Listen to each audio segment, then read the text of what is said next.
Well, we knew that when we took office that the protests were occurring. What we didn't know in the middle of all of the record snow that we were having in central and western North Dakota when we took office was that less than 5 months later we were going to be in the middle of a historic drought. But this is part of what you love about North Dakota. So this is the drought map from July 25th last year. The darkest areas are exceptional drought. The red is extreme. The light orange is severe. And so you can see that virtually the entire western half of the state was in severe, extreme, or exceptional drought. This led to all kinds of economic challenges for farmers and ranchers and required a response. Again, our approach was let's get out and listen because, again, farm programs are complex.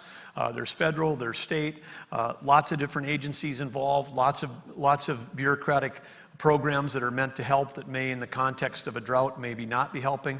So we got out there and listened, and we did that, again, as a whole of government. We had great partnerships with the Department of Ag, Department of Human Services, Bank of North Dakota, State Water Commission, NDSU Extension, North Dakota State Emergency Services, the State Fire Marshal, North Dakota National Guard. Delegates from the congressional offices were at all these to help represent the federal standpoint. But we held these around western North Dakota in communities like Beach and like Carson and listened. And part of what is, again, droughts don't make great front page pictures. Fires make great front page pictures. Floods from hurricanes make great television because you got all the water.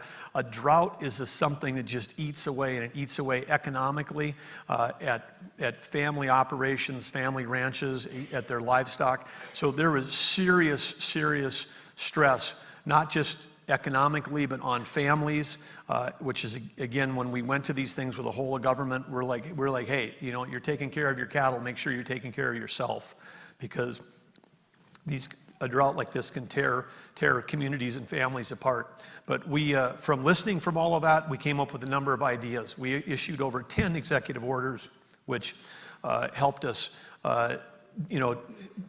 by declaring the drought and fire emergencies. We waived permit fees, we waived distance requirements for hauling, we waived hours of service, we established a livestock water supply program.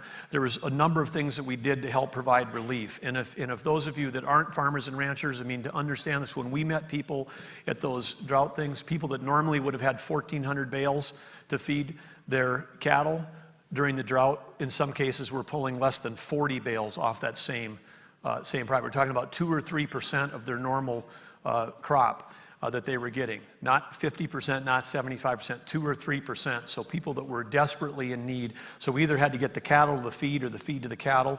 And one of the things that we partnered with Commissioner Goring on and his team was a hay lottery. There was 492 applicants where people applied.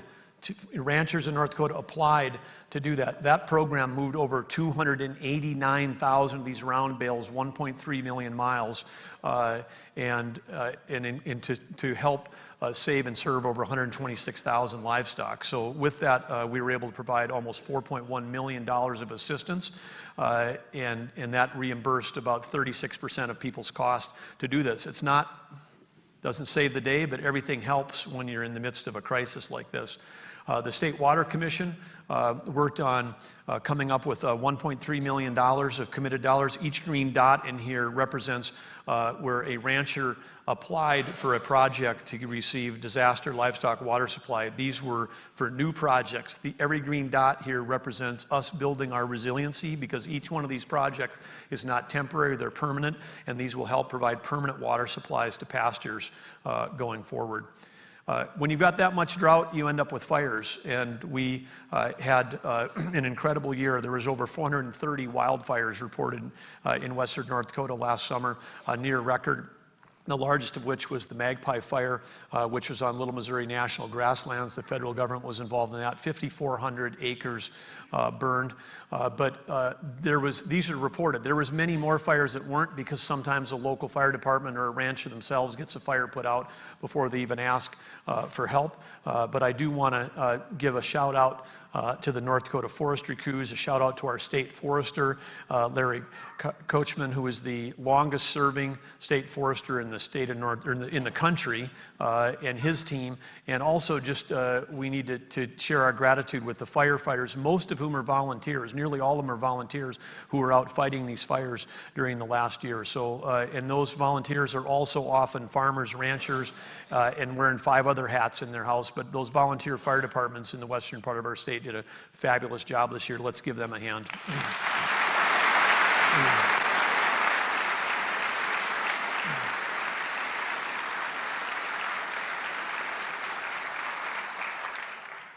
The drought impacts not only affected livestock and people in communities, it also affected wildlife, which is a big part. The hunting and fishing culture is an enormous part of North Dakota's culture.